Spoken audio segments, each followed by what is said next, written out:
to episode 5 of the IFRS 15 Made Easy series.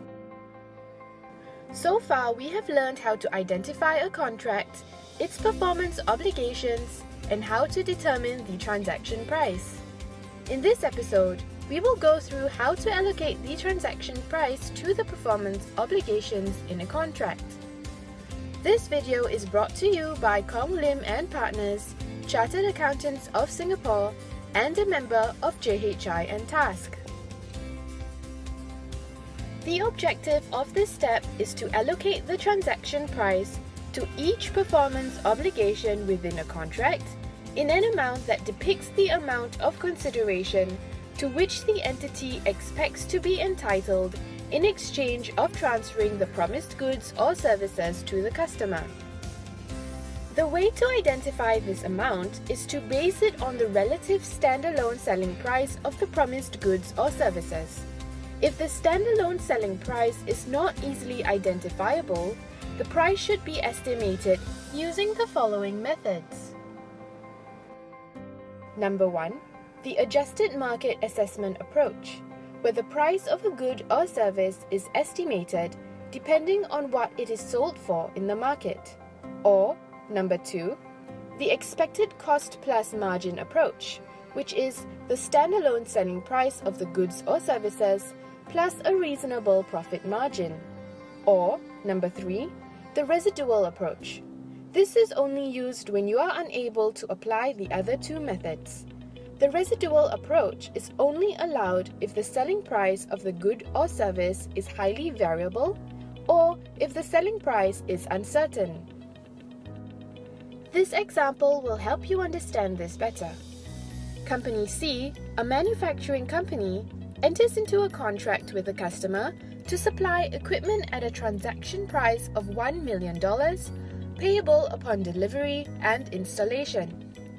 This price is inclusive of installation and training. Company C charges the same price regardless of whether installation and training is performed or not. Therefore, the $1 million is the standalone selling price for the equipment. Other companies can perform the installation and training services. The estimated fair value of the installation service is $10,000, while the estimated fair value of the training is $25,000. As we learned in Step 2, we can now determine that the installation and training services are separate performance obligations. On 1st September 20X4, the equipment was delivered to the customer and installation was completed on 1st November, after which training commenced and will continue on a monthly basis for 1 year. Let's take a look at how to calculate the transaction price of each performance obligation in the contract. The relative fair value standalone selling price of each performance obligation is as follows.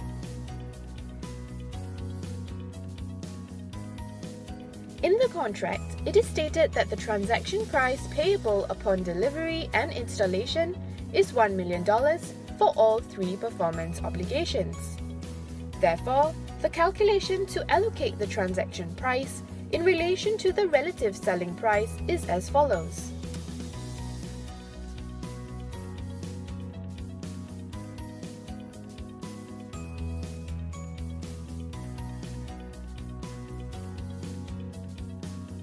Hence, the allocated transaction price for each performance obligation would be. These amounts are then recognized as revenue for this contract between Company C and its customer. Next, we must tackle cases of discount allocations. IFRS 15 states that an entity shall allocate a discount entirely to one or more, but not all, performance obligations in the contract if all of the following criteria are met. Number 1.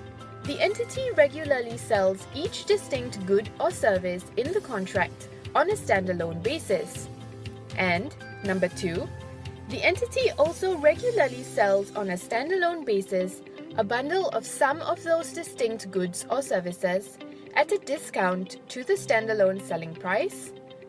And number 3, the discount attributable to each bundle of goods or services is substantially the same as the discount in the contract. Take into consideration this journal entry. The transaction price is determined at $2,000. The standalone selling price of the item and the service provided is $2,200. The item is discounted at $50. The allocated transaction price would thus be as follows. And therefore, revenue recognized would be as follows.